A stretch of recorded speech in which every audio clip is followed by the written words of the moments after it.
ঘরের ভিতরে গিয়ে দেখে কি মাল, আল্লাহু আকবার। একটা বুড়ি মহিলা, চক্ষু দুটো অন্ধ, সারা গায়ে কুষ্ঠবেদী, কানও পিরায় অর্ধবয়রা, পুরো শোনে না, মুখের ভিতরে দাঁত নাই, ঠোঁটের এখান দিয়ে পচা পচা ভাব, সারা গায়ে কুষ্ঠবেদী। বুড়ি অন্ধ উপর দিক হা করে বলতেছে, বাবা আবু বকর কখন আসবা, আমারে কখন খানা খাওয়াবা? অন্ধ বুড়ি দেখে না, মুখস্থ উপর দিক এরকম করে বলতেছে, বাবা আবু বকর কখন আসবা, আমারে কখন খানা খাওয়াবা, আমারে কখন পরিষ্কার করে দিবা, এই বলে হাক মারতেছে। ইতিমধ্যে হযরত ওমর ঢুকছেন। হযরত ওমরের ঢুকাটা একটু বুড়ি আন্দাজ করে বলতেছে, বাবা আবু বকর আসছো। হযরত ওমর পরিচয় দেয় নাই, যাইয়ে বলছে, সালাম দিয়ে বলছে যে, বুড়ি তোমার কি দরকার?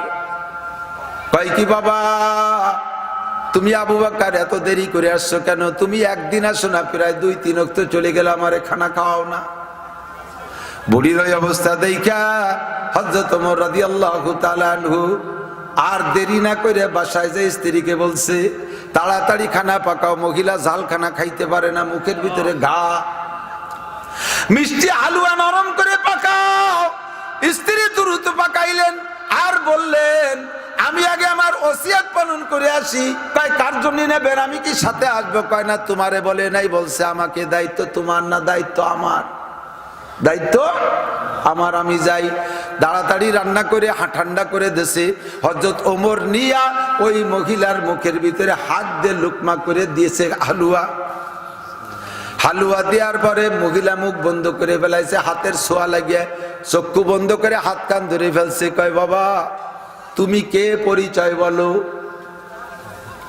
বুড়ি তো চোখে দেখে না আবু বকরের হাত না কার হাত, এটা বুঝবে কি করে? বুড়ির মুখের সাথে হাত লাগানোর সাথে সাথে কয়, বাবা তুমি কে আছো, পরিচয় বলো। হযরত ওমর বলতেছে, বুড়ি তুমি পরিচয় চাও কেন? কয় যে নিশ্চয়ই এটা আবু বকরের হাত না। বলো আমার আবু বকর দুনিয়া আছে না নাই? ও বুড়ি তুমি কি করে টের পাইলে এটা আবু বকরের হাত না? কয় আমার আবু বকর 1 বছর আগে আমার মুখে হাত দিয়ে খানা খাওয়াইতো, আর এই 1 বছর দিকাইছা প্রায় 2 মাস আমারে হাত দিয়ে খানা খাওয়ায় না।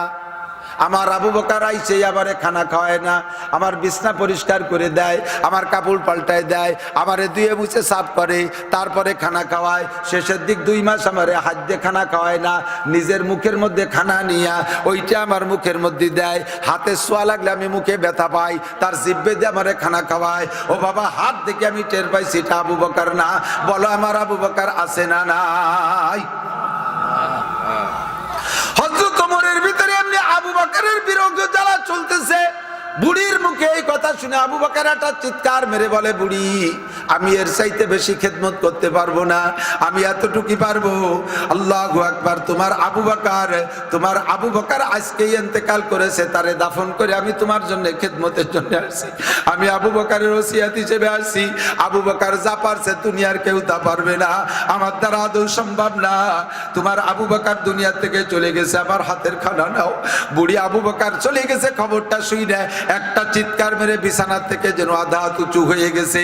এই দুর্বল বুড়ি লাফ দিয়ে উঠে গেছে, আর একটা চিৎকার মেরে কলজা ফাইটা বুড়ি মারা গেছে।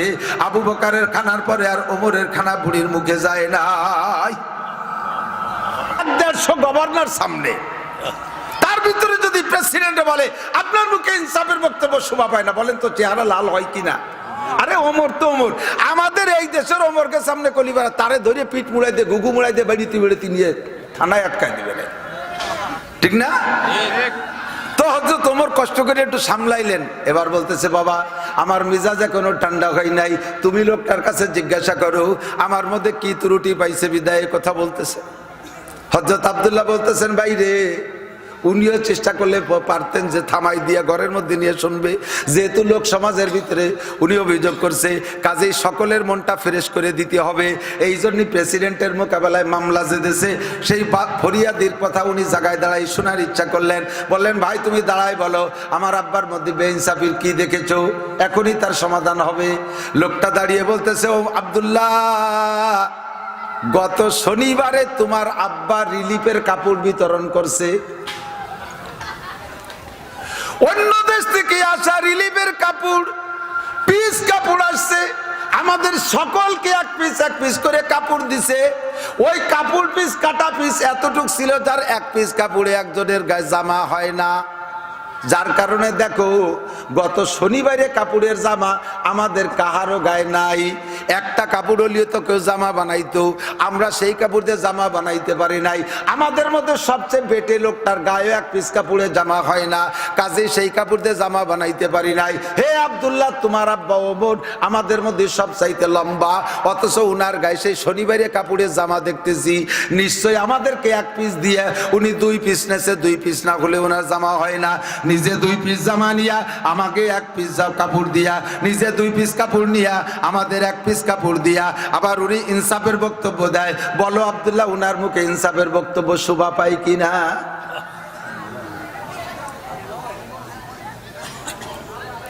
আব্দুল্লাহ বলতে, আব্বা এই গভর্নরদের সামনে, হাজার হাজার মুসল্লিদের সামনে আমি স্বীকার করলাম, আল্লাহর কসম আপনি 2 পিস কাপড় নিয়ে জামা বানাইছেন। ওই লোকটার অভিযোগ সত্য। এবার তারে ধমক দিয়ে বসায় দিলেন, কিয়ামতে যদি আপনার এই পেছে আটকাইয়া দেয়, আপনার জান্নাতে যাইতে দেরি হবে। জবাব দেন আপনি। खुद न थे जो राह पर गए रोके हाथी बन गए, क्या नजर थी जिसने मुर्दू को मसीहा कर दिया। शाहिदे बज़्म आलम में एक निगाह नाज़ ने इश्क की इस अंजुमन मुस्नाद आरा कर दिया। अल्लाहु আকবার। মানুষটা যত শক্ত ধরা পড়ে গেলে তত নরম হয়ে যায়। কতক্ষণ? বিলের ভিতরে আটাইলে মাটি নিচে আছেন আপনাদের দিক। এই 5-6 মাস যদি বৃষ্টি না হয় তাহলে আটাইলি মাটির কি অবস্থা হয়? আটা দিলি খালি পায় পাও কেটে যাবে না? কি শক্ত হয়। আবার বৃষ্টি নামলি একেবারে গলিয়ে চেদরায় পড়ে, ঠিক না? রাস্তার উড়ন্ত বালি, পদ্মস্তরের শুকনো বালি ফুরফুর করে উড়ে চলে যাচ্ছে। বৃষ্টি নামার সাথে সাথে বালি আবার জমে শক্ত হয়ে যায়। আটাইলে মাটি বৃষ্টি নামলে নরম হয়ে যায় তাড়াতাড়ি, আর বালি এমনি নরম, বৃষ্টি নামলে শক্ত হয়ে যায়। যে মানুষগুলো বেশি শক্ত, মোটে তাদের কাছে হুজুরা জাতি পারে না, কথা মোটে সোয়াতি পারে না, কোন আলেম উলামা তার কাছে। এই মানুষগুলোর ভিতরে যদি হিদায়াত ঢোকে, এমন নরমের নরম হয়, আল্লাহু আকবার, একবার মাটি হয়ে যায়। ঠিক না? আবার যেগুলোরে দেখবেন সমাজে একটু সুফি সুফি ভাব, ওগুলো আকামের গুরু। পাগড়ি ভাঙছে, ঘুনো ঘুনো সুবহানাল্লাহ সুবহানাল্লাহ কথায় কথায় ব্যাগটাই কান্দি দেয়, অথচ আইল ঠেলার জোন। জাল দলিলির গুরু, মারির পেলে আর হযরত ওমর একেবারে নরম হয়ে গেছে, মোমের মতো গলে গেছে। এবার ফুপায় ফুপায় কাঁদতেছে, ঘন দাড়ি বেয়ে পানি পড়তেছে, আর বলতেছে, বাবা আল্লাহর কসম আমি 2 পিস কাপড় নিয়ে জামা বানাইছি, তবে আমার 2 পিস কাপড়ের ইতিহাস শোনো। আব্দুল্লাহ তুমি শুনাই দাও, আমি বলতে পারতেছি না বাবা। হযরত আব্দুল্লাহ রাদিয়াল্লাহু তাআলা আনহু বললেন, ও ভাই, আল্লাহর কসম আমার আব্বা নিজে 2 পিস কাপড় নেয় নাই, যদিও 2 পিস কাপড় দিয়ে জামা বানাইছে। বাইরে তোমার কি মনে আছে, গত শুক্রবার আমার আব্বা এত বড় রাষ্ট্রের প্রেসিডেন্ট, এত বড় রাষ্ট্রপ্রধান, গত জুমার নামাজ মসজিদে নববীতে পড়াইছে। আমার আব্বার গায়ের জামাটা কি তোমার মনে আছে? বলো তো কেমন ছিল? কয় তোমার আব্বার গায়ের জামা ছিল 8 থেকে 10টা তালি দিয়া।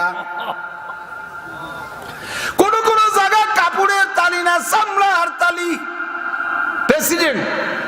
প্রেসিডেন্টের জামা 8 থেকে 10টা তালি দেওয়া। কয় ভাই, আমি গত শুক্রবারে খলিফাতুল মুসলিমিনের গায়ের ছিঁড়া জামা দেখে নিজে নিজে মনে মনে প্রতিজ্ঞা করেছিলাম, আগামী শুক্রবারের আগে খলিফাতুল মুসলিমিনের একটা জামা আমি বানাই দেব। ওই যে কান্তি কান্তি বাড়ি গেছি, প্রেসিডেন্টের গায়ে এমন ছিঁড়া জামা। আমি তো দুনিয়ার বহুত রাজা বাহাদুরকে দেখেছি, তাদের পোশাক আশাক দেখেছি, আর আমাদের এত বড় রাষ্ট্রের প্রেসিডেন্টের গায়ে এমন ছিঁড়া জামা, আমার কলিজাটা কাইটে যাইতেছিল। আমি শুক্রবারে নামাজ পড়ে যাই, একটা সপ্তাহ কাঁদছি, আর নিয়ত রয়েছে যে জামা বানাই দেব, কিন্তু বিভিন্ন কারণে তা পারি নাই। নিয়ত রয়েছে আগামী সপ্তাহে বানাই দেব। আজকে খলিফাতুল মুসলিমিনের গায়ে এই সেই কাপড়ের জামা দেখা আমার মন খারাপ হয়ে গেছে। তবে খলিফাতুল মুসলিমিনের গায়ে আমি সিরা জামা দেখেছিলাম। হযরত আব্দুল্লাহ বলেন, ভাইরে তুমি আমার আব্বার সন্তান না, তুমি আমার আব্বার ভাইও না, তুমি আমার আব্বার আব্বাও না, তুমি আমার আব্বার নাতিপুতাও না। আরে তুমি দূরের মানুষ হইয়া আমার আব্বার গায়ে সিরা জামা দেখে যদি তোমার এমন খারাপ লাগতে পারে, আমি তার সন্তান হইয়া আমার কেমন লাগতে পারে। আমিও বড় দুঃখে দুঃখিত ছিলাম। তৌফিক ছিল না আব্বার একটা নতুন জামা বানাই দেব। গত শনিবারে যে কাপড় বিতরণ করেছে, তোমরাও যেমন এক পিস পেয়েছো, আমার আব্বা এক পিস পেয়েছে, আমিও এক পিস কাপড় পেয়েছি। আমার আব্বার পিস আর আমার পিস আব্বাকে দিয়া 2 পিস কাপড় দিয়ে আব্বারে জামা বানাই দিয়েছি। ও ভাই, আল্লাহর কসম আমার আব্বা বাইতুল মাল থেকে 2 পিস কাপড় একা নিয়ে জামা বানায় না। ও মুসলমান, ন্যায় বিচারের বলিয়া লইয়া ভোট কালেকশন করি আমরা কতটুক করতে পারি তাদের তুলনায়? কোন মানুষটা, যেই মানুষটা মুহাম্মদুর রাসূলুল্লাহর কল্লা কাটতে জন্য রওনা দিয়েছিল, সেই মানুষটা মুহাম্মাদের কাছে কল্লা দিয়া নিজেকে নিজে কেমন মিটাইছে। কেশরা রঞ্জুরে সাজো জারে জার, কেশরা রঞ্জুরে সাজো জারে জার, তাতুরা বিরুকুনা দাজ ইশতেহার। নিজে কখনো নিজে বড় হইতে চাইবেন না। আল্লাহ যদি ধরে বড় বানায় তাহলে দায়িত্ব পালন করবেন। কখনো পদ নিয়ে কাড়াকাড়ি করবেন না। আমারে মেম্বার বানায় দাও, দেখাই ছেড়ে দেবো। আমারে চেয়ারম্যান বানায় দাও, দেখাই ছেড়ে দেবো। আমারে উপজেলায় দাও, দেখাই ছেড়ে দেবো। আমারে এমপি বানায় দাও, দেখাই ছেড়ে দেবো। আমারে মন্ত্রী বানায় দাও, দেখাই ছেড়ে দেবো। আসলে দেখাই ছেড়িয়ে দেখছো, আমরা দেখতে দেখতে আমাদের চোখ প্রায় কানা হয়ে যাওয়ার মতো, দেখতে আর বাকি নাই। কতক্ষণ হযরত আবু বকর রাদিয়াল্লাহু তাআলা আনহু যখন খলিফাতুল মুসলিমিন, আল্লাহু আকবার, হযরত আবু বকর প্রেসিডেন্ট, মাঝে 3 বছর ছিলেন আবু বকর। মাঝে মাঝে শেষ দিক যাইয়া একটা ঘরের ভিতরে, ছোট্ট একটা কুড়ে ঘরের ভিতরে হযরত আবু বকর ডেলি 2-3 বার যায়। ডেলি 2-3 বার যায়। ওই ঘরে যাই প্রায় ঘন্টা খানিক করে সময় দেয়, ডেলি 3 বার। এই ঘটনা হযরত ওমর বারবার ফলো করেছেন। এরপরে যে হযরত ওমর একদিন আবু বকরকে বলতেছে, আবু বকর খলিফাতুল মুসলিমিন, আপনি কি ওই ঘরের ভিতরে কোনো মাল লুকায় রাখেন নাকি? আপনি ডেলি 3 বার ওই ঘরের ভিতরে যে এত সময় নষ্ট করেন, আমি আপনার সাথে যাব। আমি আপনার সাথে, আপনি ওই ঘরের মধ্যে কি কি মাল লুকায় রাখতেছেন আমি দেখতে যাব। হযরত আবু বকর বলেন, ওমর, আমার জীবদ্দশায় তুমি ওই ঘরে যাবা না। ওই ঘরে যাওয়ার জন্য তোমার আমি ওসিয়াত করলাম। আমি বেঁচে থাকতে ওই ঘরে যাবা না। আমি মরার পরে তোমারে ওসিয়াত করলাম, রাষ্ট্রপ্রধান যদি দায়িত্ব তুমি পাও, তাহলে ওই ঘরে তুমি, আমি মরার পরে আমারে দাফন কাফন কইরা সর্বপ্রথম তুমি আগে যাবা ওই ঘরে। ও ঘরে কি কি মাল রাখছি, ওই মালের দেখাশোনা হেফাজত তুমি করবা। হযরত ওমরকে আবু বকর ওসিয়াত করেন, তবে আমি বেঁচে থাকতে আমার সাথেও যাবা না, একাও কোনো সময় যাবা না, ওই ঘরের দিকে উকিও মারবা না। হযরত ওমর যতই মিজাজি মানুষ হোক, সিনিয়রকে তো সেভাবে শ্রদ্ধা করে, বড়কে সেভাবে সম্মান করে, কথা মেনে নিয়েছেন। হযরত আবু বকরের ইন্তেকালের পরে কাফন দাফন কমপ্লিট কইরা, এরপরে দাফনের আগে, জানাজার আগে হযরত ওমরকে যখন খলিফাতুল মুসলিমিন বানানো হলো, এরপরে দাফনের কাজ শেষ কইরা এবার তো যাবেন উনি সংসদে, মন্ত্রী পরিষদ নিয়ে উনি একটা ভাষণ দিবেন। ওই ভাষণের আগে উনি বলেন, তোমরা যাও সংসদ ভবনে যাও। সংসদ ভবন আলাদা কোনো বিল্ডিং না, সংসদ ভবন ছিল মসজিদে নববী। সবাই মসজিদে যাও, আমি হযরত আবু বকরের একটা ওসিয়াত পালন করে আসি। হযরত ওমর আবু বকরের ওসিয়াত পালন করতে যাইয়া ওই ঘরের ভিতরে ঢুকছেন। ঘরের ভিতরে গিয়ে দেখে কি মাল, আল্লাহু আকবার, একটা বুড়ি মহিলা, চক্ষু দুটো অন্ধ, সারা গায়ে কুষ্ঠবেদী, কানও পিরায় অর্ধবয়রা, পুরো শোনে না, মুখের ভিতরে দাঁত নাই, ঠোঁটের এখান দিয়ে পচা পচা ভাব, সারা গায়ে কুষ্ঠবেদী। বুড়ি অন্ধ উপর দিক হা করে বলতেছে, বাবা আবু বকর, কখন আসবা আমারে, কখন খানা খাওয়াবা? অন্ধ বুড়ি দেখে না, মুখস্থ উপর দিক এরকম করে বলতেছে, বাবা আবু বকর, কখন আসবা আমারে, কখন খানা খাওয়াবা আমারে, কখন পরিষ্কার করে দিবা? এই বলে হাক মারতেছে। ইতিমধ্যে হযরত ওমর ঢুকছেন। হযরত ওমরের ঢোকাটা একটু বুড়ি আন্দাজ করে বলতেছে, বাবা আবু বকর আসছো। হযরত ওমর পরিচয় দেয় নাই, যাইয়ে বলছে, সালাম দিয়ে বলছে যে, বুড়ি তোমার কি দরকার? কয় কি বাবা তুমি আবু বকর এত দেরি করে আসছো কেন? তুমি একদিন আসো না, প্রায় 2-3 ওয়াক্ত চলে গেল, আমারে খানা খাওয়াও না। বুড়ির ওই অবস্থা দেখা হযরত ওমর রাদিয়াল্লাহু তাআলা আনহু আর দেরি না করে বাসায় যে স্ত্রীকে বলছে তাড়াতাড়ি খানা পাকাও, মহিলা ঝাল খানা খাইতে পারে না, মুখের ভিতরে ঘা। মিষ্টি হালুয়া নরম করে পাকাও। স্ত্রী দ্রুত পাকাইলেন আর বললেন আমি আগে আমার ওসিয়ত পালন করে আসি। কয় কার জন্য নেবেন? আমি কি সাথে আসবো? কয় না তোমারে বলে নাই, বলছে আমাকে। দায়িত্ব তোমার না, দায়িত্ব আমার। দায়িত্ব আমার, আমি যাই। তাড়াতাড়ি রান্না করে ঠান্ডা করে দেশে হযরত ওমর নিয়া ওই মহিলার মুখের ভিতরে হাত দিয়ে লুকমা করে দিয়েছে হালুয়া। হালুয়া দেওয়ার পরে মহিলা মুখ বন্ধ করে ফেলাইছে, হাতের ছোঁয়া লাগিয়ে চক্ষু বন্ধ করে হাত কান ধরে ফেলছে। কয় বাবা তুমি কে, পরিচয় বলো। বুড়ি তো চোখে দেখে না আবু বকরের হাত না কার হাত, এটা বুঝবে কি করে? বুড়ির মুখের সাথে হাত লাগানোর সাথে সাথে কয় বাবা তুমি কে আছো, পরিচয় বলো। হযরত ওমর বলতেছে বুড়ি তুমি পরিচয় চাও কেন? কয় যে নিশ্চয়ই এটা আবু বকরের হাত না। বলো আমার আবু বকর দুনিয়া আছে না নাই? ও বুড়ি তুমি কি করে টের পাইলে এটা আবু বকরের হাত না? কয় আমার আবু বকর 1 বছর আগে আমার মুখে হাত দিয়ে খানা খাওয়াইতো, আর এই 1 বছর দিকাইছা প্রায় 2 মাস আমারে হাত দিয়ে খানা খাওয়ায় না। আমার আবু বকর আইছে আমারে খানা খাওয়ায় না, আমার বিছনা পরিষ্কার করে দেয়, আমার কাপড় পাল্টায় দেয়, আমারে ধুয়ে মুছে সাফ করে, তারপরে খানা খাওয়ায়। শেষের দিক 2 মাস আমারে হাত দিয়ে খানা খাওয়ায় না, নিজের মুখের মধ্যে খানা নিয়া ওইটা আমার মুখের মধ্যে দেয়। হাতে ছোঁয়া লাগলে আমি মুখে ব্যথা পাই, তার জিহ্বে দিয়ে আমারে খানা খাওয়ায়। ও বাবা হাত দেখে আমি টের পাইছি এটা আবু বকর না। বলো আমার আবু বকর আছে না নাই? হযরত ওমরের ভিতরে এমনি আবু বকরের বিরোধ জ্বালা চলতেছে। বুড়ির মুখে এই কথা শুনে আবু বকর একটা চিৎকার মেরে বলে বুড়ি আমি এর চাইতে বেশি খেদমত করতে পারবো না, আমি এতটুকুই পারবো। আল্লাহু আকবার। তোমার আবু বকর আজকেই ইন্তেকাল করেছে, তারে দাফন করে আমি তোমার জন্য খেদমতের জন্য আসছি। আমি আবু বকরের ওসিয়ত হিসেবে আসছি। আবু বকর যা পারছে দুনিয়ার কেউ তা পারবে না, আমার দ্বারা আদৌ সম্ভব না। তোমার আবু বকর দুনিয়া থেকে চলে গেছে, আমার হাতের খানা নাও। বুড়ি আবু বকর চলে গেছে খবরটা শুনে একটা চিৎকার মেরে বিছানা থেকে যেন আধা হাত উঁচু হয়ে গেছে। এই দুর্বল বুড়ি লাফ দিয়ে উঠে গেছে, আর একটা চিৎকার মেরে কলজা ফাইটা বুড়ি মারা গেছে। আবু বকরের খানার পরে আর ওমরের খানা বুড়ির মুখে যায় নাই।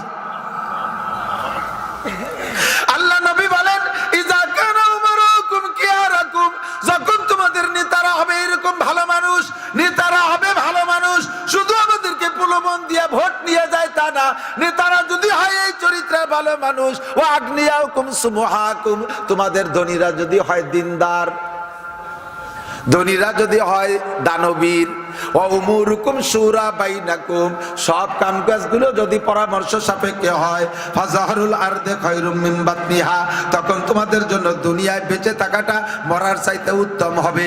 মরতে চাইবা না, তখন আল্লাহর কাছে হায়াত চাইবা। আল্লাহ তুমি আমাদের নেতারে হায়াত বাড়াই দাও, এরকম নেতার ছায়াতলে আমরা থাকতে চাই। কথা বলেন ঠিক ঠিক না? রাতের বেলা বেরোইছে হযরত ওমর ছদ্মবেশে, রাতের বেলা হযরত ওমর ছদ্মবেশে বেরোইছে। সাহাবার ভিতরে হেকায়েতে সাহাবার ভিতরে তবলিগালারা পড়ে থাকেন, পড়ছেন না? রাতের বেলা বের হইছে, চলে গেছে বাহিরে। যাইতে যাইতে যাইতে যেতে জঙ্গলের ভিতরে, জঙ্গলি এলাকায় চলে গেছে। আল্লাহু আকবার। গিয়ে দেখে একজন মহিলা হাড়িতে চুলার উপরে হাড়িতে পানি জ্বালাইতেছে। কচি কচি বাচ্চারা পাশ দিয়ে বসে কাঁদতেছে, বাচ্চারা কান্নাকাটি করতেছে। মহিলা তাদেরকে খাবারের সান্ত্বনা দিয়া ওই চুলার ভিতরে, চুলায় যে হাড়ি আছে আর চুলায় আগুন আছে, ফুয়াইয়া আগুন জ্বালাইতেছে। আর বাচ্চাদেরকে বলছে বাবা একটু অপেক্ষা করো, রান্না হবে, খানা খাইবা। এই করে বাচ্চারা কান্নাকাটি করতেছে। করতে করতে করতে করতে বাচ্চাগুলো ঘুমাই গেছে। ইতিমধ্যে হযরত ওমর যে বলতেছে মহিলা আমাকে যদি অনুমতি দাও আমি একটু কাছে এসে দুটো কথা জিজ্ঞাসা করি। মহিলা বললেন ঠিক আছে আপনি আসেন। কে? কাছে গেছে যাইয়া বলতেছে কি তুমি এই হাড়িতে কি করো? কয় হাড়ির ভিতরে আমি পানি জাল দেই, বাচ্চাদের কোনো খাবার নাই, কান্নাকাটি করতেছে। আমি পানি জাল দিয়ে তাদের খাবার প্রলোভন দিয়া সান্ত্বনা দিয়ে ঘুমায় দিয়েছি। এখন হাঁড়িটা নামায় আমিও ঘুমিয়ে যাব। আল্লাহু আকবার। এবার হযরত ওমর বললেন, তাহলে তুমি এই বাচ্চাদেরকে না খায় এভাবে ঘুমায় রাখো কেন? তাদের খাবার কোনো ব্যবস্থা করতে পারো নাই? কয়, আমার জন্য আমার জায়গা নাই, জমি নাই, আমার স্বামী ইনকাম করতে পারে না, বরঞ্চ স্বামী আমার নেই, বাচ্চাগুলো এতিমকে রেখে চলে গেছে। আমার এখন কি উপায়? কিয়ামতের ময়দানে খলিফাতুল মুসলিমিন ওমরের নামে মামলা দেব। কিয়ামতের ময়দানে খলিফাতুল মুসলিমিন ওমরের নামে মামলা দেব। ওমর এই দেশের রাজা হইয়া আমাদের খবর নেয় না, কিয়ামতে মামলা দেব। এবার হযরত ওমর বললেন, বুড়ি তাহলে অপেক্ষা করো, মহিলা অপেক্ষা করো, আমি দেখি তোমার জন্য কোনো ব্যবস্থা করতে পারি কিনা।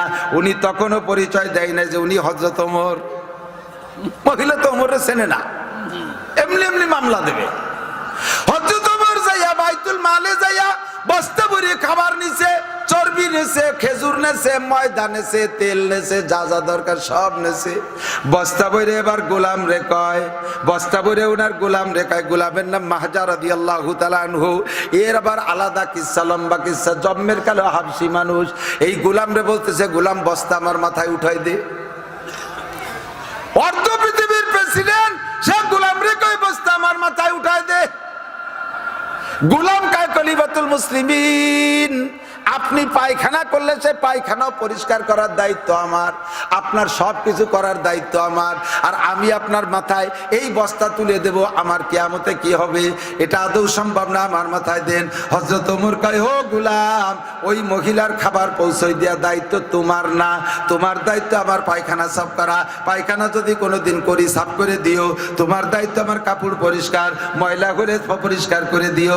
তোমার দায়িত্ব আমার জুতো সোজা করার, বেকা হইলে সোজা করে দিও। কিন্তু ওই বাচ্চাদের খানা কারুর দায়িত্ব তোমার না, ওদের কারণে কিয়ামতে তোমার জবাব দেয়া লাগবে না, জবাব আমি ওমরের দেয়া লাগবে।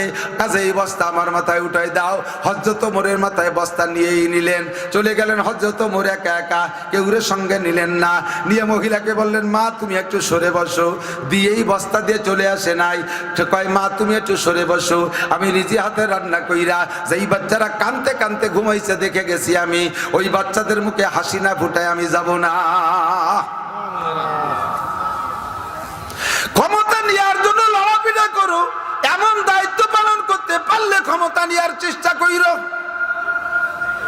মহিলারা সরাই দিয়া হাড়ির ভিতরে তেল চর্বি যা যা দেয়া দরকার সুন্দর করে দিয়া, কিতাবের ভিতরে লেখে, হায়াতে সাহাবার মধ্যে লেখে, হযরত ওমরের ঘন দাড়ি চুলোর মধ্যে ফুয়াইতে ফুয়াইতে ধুমো আইসা দাড়ি একেবারে গুলা গুলা হয়ে গেছে, চোখ দিয়ে নাক দিয়ে পানি পড়তেছে, ধুমো চোখে গেলে তো পানি পড়ে। এই কান্নাকাটির ভিতর দিয়ে রান্না কইরা এরপরে মহিলাকে বলে, বাচ্চাদেরকে উঠাও। উঠাইছে বাচ্চাদেরকে, নিজ হাতে কোলের মধ্যে বসাইয়া দুইটা তিনটা বাচ্চাকে পরাণ ভরে পেট ভরে খাওয়াইয়া এরপরে তাদের সাইরা দিছে। রাতের বেলা পেট ভরে খায় তারা খুশিতে হাসতেছে, খেলাধুলা করতেছে। হযরত ওমর বলে, আমার নিজের সন্তানরা খুশি হলে যে পরিমাণ আনন্দিত হইতাম তার চাইতে বেশি আনন্দ পাইলাম। বাচ্চাদেরকে এবার শান্ত করে আমি বললাম মহিলাকে, এগুলো খরচ করো, আবার ফুরিয়ে গেলে তুমি আমার কাছে যাইও। জিজ্ঞেস করছে, মুরব্বী আপনার নাম কি? কইতেই চায় না, কয় না মুরব্বী একটু বলেন। আল্লাহ, মহিলা এবার বলতেছে, মুরব্বী আপনার হযরত ওমরকে প্রেসিডেন্ট না বানাইয়া যদি আল্লাহ পাক আপনারে প্রেসিডেন্ট বানাইতো তাহলে ভালো হইতো। হযরত ওমর রে আল্লাহ কেন রাজা বানাইছে? আল্লাহ আপনারে প্রেসিডেন্ট বানালে ভালো হইতো। হযরত ওমর তখনও পরিচয় দেয় নাই, কয় বাবা তুমি অমুক জায়গায় যাইবা, মাল ফুরে গেলে যাবা, সেখানে আমারে পাইবা। আল্লাহু আকবার। মাল ফুরে গেলে ফিরে আবার মহিলা গেছে, ঠিকানা অনুযায়ী যাইয়ে দেখে রাজ চেহারায় রাষ্ট্রপদ মর্যাদায় সেই রাজ সিংহাসনে বসা যে লোকটা, সেই লোকটা সেই রাতের সেই বাবরসি। বয়তে কাঁপতেছে, আল্লাহ কারে দিয়ে আমি রাত্রি ভাত রান্দায় খাইছি। ও দুসরে ইজা কানা উমারাকুম খিয়ারাকুম, যখন তোমাদের নেতারা হবে ভালো মানুষ। মাঝে মাঝে বলি, পুরন কথা দুই একটা সিজনালি আইসে গেলে বলা লাগে। আল্লাহু আকবার।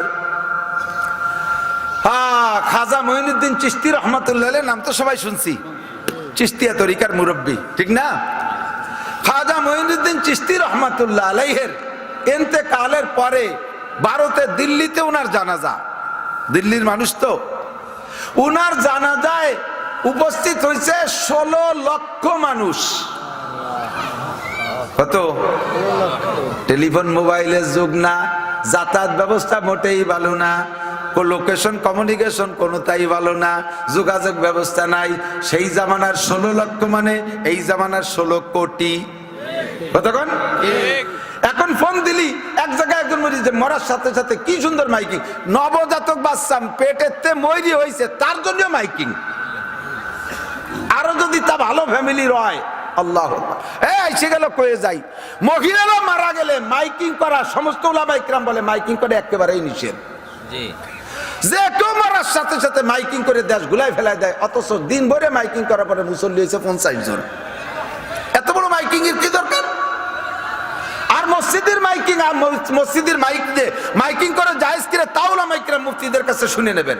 মসজিদের মাইক একমাত্র আজান ইকামতের, আজানের জন্য এগুলো অক্ষ করা। সেইটিতে গরু হারাই গেছে সেই এলান, মানুষ হারাই গেছে সেই এলান, চুরি হয়ে গেছে সেই এলান, আগুন ধরে গেছে সেই এলান, এরপরে জানাজার এলান। যদি সব কাজের জন্য অক্ষ থাকে তাহলে করলে করতে পারেন। বাকি মানুষ মারা গেলেই দেশ ভরিয়ে এলান করে বেড়া, বিশেষ করে মহিলারা মারা গেলে এলান বিলকুল নিষেধ। হযরত ফাতেমা রাদিয়াল্লাহু তাআলা আনহার মতো মহিলা দুনিয়ায় আসে নাই আর আসবে না। কথা বলেন ঠিক কি ঠিক না? হযরত ফাতেমার মতো কেউ আসবে না। ফাতেমার মা খাদিজা, সে মাও বড় দামি মা। ফাতেমার মা আয়েশা, সে মাও বড় দামি মা। সমস্ত মহিলাদের উপরে জান্নাতের নারী, জান্নাতি নারীদের নেত্রী হবে কে? ফাতেমা রাদিয়াল্লাহু তাআলা। সেই ফাতেমা মারা যাওয়ার সময় উনি বলে হযরত আলীকে বলছেন, আমার ইন্তেকালের পরে কোনো ঘোষণা হবে না, আপনারা ঘরে যারা আছেন আমি যখন মারা যাব গোসল করতে, কাফন পরাইতে যে টাইমটা, এর বেশি আমার দুনিয়ায় রাখবেন না। যে কজন উপস্থিত থাকবেন তারা আমার জানাজা পড়ে দাফন করবেন। মাত্র 4 থেকে 5 জন মানুষ হযরত ফাতেমা রাদিয়াল্লাহু তাআলার জানাজা পড়াইছে। আর আমাদের জানাজা বাবা বড় বাগা নেতা অলিবারা। আগে একদিন গত বছর দেখি এক নেতার জানাজায় সামনে দিয়ে এক কাতার খালি হিন্দু। সুবহানাল্লাহ, আছে না নাই? হযরত মঈনুদ্দিন চিশতি রহমাতুল্লাহ আলাইহির জানাজায় 16 লক্ষ মানুষ, জায়গার আয়তন হিসাব করে এরপরে মেজারমেন্ট করে দেখে 16 লাখ মানুষ। তার ভিতরে উনার চেহারা, উনার লাশের চেহারা দেখা 1 লক্ষ হিন্দু কলেমা পড়ে মুসলমান হয়ে গেছে। চেহারা থেকে যেন আলাদা একটা নূর বের হচ্ছে, এই দিকে 1 লক্ষ হিন্দু মুসলমান হয়ে গেছে। 16 লক্ষ মানুষ জানাজায় উপস্থিত। জানাজার ইমামতি করবেন কে? ওনারও খলিফা আছে বহুত, পীর মাশায়েখ অনেক আছে। মরার আগে উনি একটা ওসিয়ত করে গেছেন উনার ছেলেকে, সিরিয়াল অনুযায়ী নিয়মতান্ত্রিক ভাবে মাইয়েতের যদি যোগ্য ছেলে থাকে তাহলে 1 নম্বর মাইয়েতের জানাজার ইমামতির অধিকার হলো ছেলের, বড় ছেলের। বড় ছেলে না থাকলে মেজো ছেলে, না থাকলে সেজো ছেলে। ছেলেদের ভিতরে এভাবে সিরিয়াল আসতে থাকবে। আল্লাহু আকবার। কিন্তু উনার ছেলেরে উনি ওসিয়াত করে গেছে, বাবা আমার জানাজার ইমামত তুমি না, জানাজার ইমামতির জন্য যোগ্যতা লাগবে 3টা। যদি 3 যোগ্যতা তোমার মধ্যে থাকে তাহলে তুমি পড়াইবা, না থাকলে যার মধ্যে থাকে তারে দিয়ে আমার জানাজার ইমামতি করাবা। যোগ্যতা 3টা কি? ওসিয়াত করে গেছে উনাকে। 16 লক্ষ মানুষ জানাজার কাতারে দাঁড়ানো, মাইয়েত সামনে মঈনুদ্দিন চিশতি রহমাতুল্লাহ আলাইহি। এবার ইমামতির মসনাদে কে দাঁড়াবে? উলামা ইকরাম বলতেছে ওনার ছেলেকে তুমি দাঁড়াও। কয় না আব্বা আমাকে একটা ওসিয়াত করে গেছে, ওই যোগ্যতা আমার মধ্যে না থাকার কারণে আমি পারতেছি না। কয় কি ওসিয়াত? কয় আমার জানাজার ইমামতি করবে, আব্বাজির জানাজার ইমামতির জন্য বলে গেছে যেই লোকটার মধ্যে 3টে গুণ থাকবে ওই লোকটা জানাজার ইমামতি করবে। যেই লোকটার মধ্যে 3টে গুণ, 1 নম্বর গুণ হলো সাবালেগ হওয়ার পরের থেকে আজকে পর্যন্ত একটা ওয়াক্তের নামাজও তাকবীরে উলা ছোটে নাই। তাকবীরে উলা কারে কয়? ইমাম সাহেব আল্লাহু আকবার বলে সানা বাঁধে কিরাত পড়ে রুকুতি যার আগে নামাজে অ্যাটেন্ড করার নাম হলো তাকবীরে উলা পাওয়া। 1 নম্বর যোগ্যতা ওই লোকটার ভিতরে থাকবে সাবালেগ হওয়ার পরে আজকে পর্যন্ত তার জিন্দেগিতে একটা ওয়াক্ত নামাজ ও তাকবীরে উলা ছোটে নাই। 2 নম্বর যোগ্যতা ওই লোকটা আসরের নামাজের আগে 4 রাকাত কবলাল আসর সুন্নতে গায়ের মুআক্কাদা যেদিন থেকে পড়া শুরু করছে সেই দিন থেকে আজকে পর্যন্ত কোনো দিন ছোটে নাই। সুবহানাল্লাহ। 3 নম্বর যোগ্যতা ইচ্ছাকৃত ভাবে কোন কবিরে গুনাহ কোনদিন করে নাই। কেসা যোগ্যতার যোগ্যতা কেমন শর্তের শর্ত? প্রথমটা বললে বেশ কয়েকজন রেডি হয়েছে তালি মনে হয় আমি পাবো। 2 নম্বরটা বলার পরে 90% জড়িয়ে গেছে তালি আর হলো না। 3 নম্বরটা বলার পরে 100-তে 100 বাদ পড়ে গেছে। ইচ্ছায় অনিচ্ছায় কবিরা গুনাহ হয়েই যায়। আসরের আগের 4 রাকাত যতই নিয়মত পড়ি, কয়েকদিন পড়া যায়, মাঝে মাঝে ছুটে যায় কি যায় না। যেদিন ঢাকা যাইতে জন্য বেলা 3টের সময় গাড়িতে উঠছেন, রাস্তায় কোনো মতে আসর তাই ফরজটা পড়িয়ে পারি না। আর কোথায় তাকে কবলার আসর 4 রাকাত। এই লোকটার কোনো দিন ছোটে নাই। একবার এলান দেশে কোনো ইমাম আসে না, 2বার এলান দেশে তাও কোনো ইমাম আসে না। এবার উলামায়ে কেরাম বলছে, ভাইজান আর বলেন না, যদি 3বার বলার পরেও ইমাম বের না হয় তাহলে লোক ছত্রভঙ্গ হয়ে যাবে, ইমাম নাই, জানাজা হবে না, কাজেই দরকার নাই। আবার তাৎক্ষণিক মশওয়ারা হলো, যদি এই যোগ্যতার মানুষ নাই থাকবে তাহলে হযরত এই শর্ত দিতেন না, অবশ্যই এই যোগ্যতার মানুষ আছে। আর যেই লোকটার মধ্যে এই যোগ্যতা আছে সেই লোকটা এই জানাজা ফেল করাও মানুষ না, অবশ্যই লোকটা আছে। বলে দেন 3 নম্বর বার আবার এলান করেন। ওনার ছেলে আবার বললেন, আব্বাজির ওসিয়াত, এই 3টা যোগ্যতা যার মধ্যে আছে কষ্ট দিয়েন না। লক্ষ লক্ষ মানুষ রোদ্রের মধ্যে দাঁড়িয়ে আছে, মাইয়াতের কষ্ট হচ্ছে, তাড়াতাড়ি দাফন করতে হবে। এই যোগ্যতার মানুষ যে আছেন তাড়াতাড়ি চলে আসেন। যতবার এলান করছে সব মানুষ খালি এদিক ওদিক তাকায়, কে আসে কোন দিক থেকে, এই যোগ্য মানুষটা খুঁজে কেউ রে পায় না। কিন্তু সামনে একেবারে সিনা বরাবর একটা লোক দাঁড়ায় আছে, ওই লোকটার কে দিক তাকায় না, ওই লোকটা শুধু নিচে হয়ে ফুবাই কাঁদতেছে। সবাই এদিক ওদিক তাকায়, ইমাম কোন দিক থেকে আসে, ওই লোকটা কোন দিক তাকায় না, নিচে মুখী তাকাইয়া বুক ভাষায় ফেলতেছে কানতে কানতে। আল্লাহু আকবার। 3 নম্বর বার যখন বললেন, 3য়-বার, ইমাম তাড়াতাড়ি আসেন, মাইয়াতের কষ্ট হচ্ছে। ওই লোকটা সামনের থেকে হাইটা যাইয়া হযরতের গলা জড়ায় ধরে কপালে চুমু খেয়ে বললেন, এই গুণ 3টে আপনার কথা অনুযায়ী আমি অর্জন করেছিলাম। আপনি আমারে 3টে গুণ অর্জন করতে বলেছিলেন। আব্বাজি আপনার সাথে আমাকে আমার নাবালেগ কাল থেকে সম্পর্ক করে দিয়েছে, আমি সাবালেগ হওয়ার পর থেকে আপনার সাথে সম্পর্ক রাখি। এই 3টে সবক আপনি আমারে দিয়েছিলেন, আমি 3 সবক নিয়ে বড় হয়েছি। আপনি বলেছেন কোনো আমল করে মানুষকে জানাবা না, তবলিগি যাই আইসে গল্প মারবা না যে সিল্লে দিয়ে আসলাম, চরমুনাই যাই আইসে গল্প মারবা না, চার দোকানে যে আমি জীবনে কোনোদিন চরমুনাই মিস করি না। হজের থেকে আইসা তুমি গল্প মারিয়ে বেড়াবা না, হজের থেকে আইসা পোস্টারের ভিতরে আলহাজ লেখানোর চেষ্টা করবা না, কোনো আমল করে মানুষকে জানানোর চেষ্টা করবা না। আপনি বলেছেন, সেই অনুযায়ী আমি চুপ করে রয়েছি, আমার এই আমল কেউ জানে না। আজকে আপনি মরার পরে লক্ষ লক্ষ মানুষের সামনে আমাকে অপমান করলেন কেন, আমাকে মানুষের সামনে জানাই দিলেন কেন? অভিযোগটা তার কানে দিয়া যাই নামাজে দাঁড়িয়ে গেলেন। 16 লক্ষ মানুষের জানাজার ইমামতি হযরত মঈনুদ্দিন চিশতি রাহমাতুল্লাহ আলাইহির জানাজার ইমামতি করলেন যেই ভদ্রলোক, উনি কোনো মাদ্রাসার মুহাদ্দিস না, উনি কোনো নামদারি পীর না, উনি তৎকালীন ভারত উপমহাদেশ, ভারত বাংলাদেশ পাকিস্তান, ভারত বাংলাদেশ পাকিস্তান, শ্রীলঙ্কা, মালদ্বীপ, নেপাল, ভুটান, বার্মা সহ একটা রাষ্ট্র ছিল। এই বিশাল রাষ্ট্রের প্রেসিডেন্ট সুলতান শামসুদ্দিন আল তামাশ রহমাতুল্লাহ আলাইহি। সুবহানাল্লাহ। ইযা কানা উমারাউকুম কিয়ারাকুম, যখন তোমাদের দেশের নেতারা হবে এরকম ভালো মানুষ, নেতারা খালি নির্বাচনের সময় আমি বলবো, সরাসরি বলবো, এক শ্রেণী মানুষ আলেম উলামাদেরকে ধিক্কার দেয়, মৌলবীরা ধর্ম ব্যবসায়ী, কয় কি কয় না? আমাদের মৌলবীদের ব্যবসায়ী হলো ধর্ম, এটা আমাদের গালি দিলেও বহন করতে হবে, না দিলেও আমরা নিজেরা স্বীকার করব। তবে আমাদেরটা ধর্ম ব্যবসা না, আল্লাহ পাক রব্বুল আলামিন ধর্মের ধারক বাহক হিসেবে বানাইছে, তাই আমরা করি। কিন্তু যারা সারা বছর ধর্মের কাছে আসে না, নির্বাচনের সময় টুপি মাথায় দিয়ে স্টেজে আসে ওয়াজ করতে, ওরাই হলো 1 নম্বর ধর্ম ব্যবসায়ী। না নামাজ হয় না, রোজা না, যাকাত না, হজ, তো ফের খুশি কিস বাত কে কই যেটা হয় না জজ, সারা বছর নামাজ নাই, সারা বছর রোজা নাই, সারা বছর টুপি নাই, সারা বছর পাগড়ি নাই, সারা বছর জামা নাই, সারা বছর জুব্বা নাই, যা কিছু করে বেড়াও, নির্বাচন আসলে আমাদের স্টেজ পাইয়া সে জায়গায় লম্বা লম্বা বক্তৃতা দাও টুপি মাথায় দিয়া, দেশের মুসলমান লেলাবুলা তাদেরকে টুপি দেখায়া ভোট নাও। কাজে এইটাই হলো 1 নম্বর ধর্ম ব্যবসা। ইযা কানা উমারাকুম খিয়ারাকুম, নেতা যদি হয় ওইরকম 5 ওয়াক্ত নামাজি, নেতা যদি হয় নামাজি, নেতা যদি হয় তো কবলা আসর 4 রাকাত পড়নেওয়ালা, নেতা যদি কোনো কবিরা গুনাহ না করে, তাহলে সেই নেতার দেশে আল্লাহ কাল্লা ফাতাহনা আলাইহিম বারাকাতিম মিনাস সামাই ওয়াল আরদ, আসমান আর জমিন থেকে শান্তি আর রহমত আর বরকতের সব দরজা খুলে দেব। সুবহানাল্লাহ। ঠিক কি ঠিক না?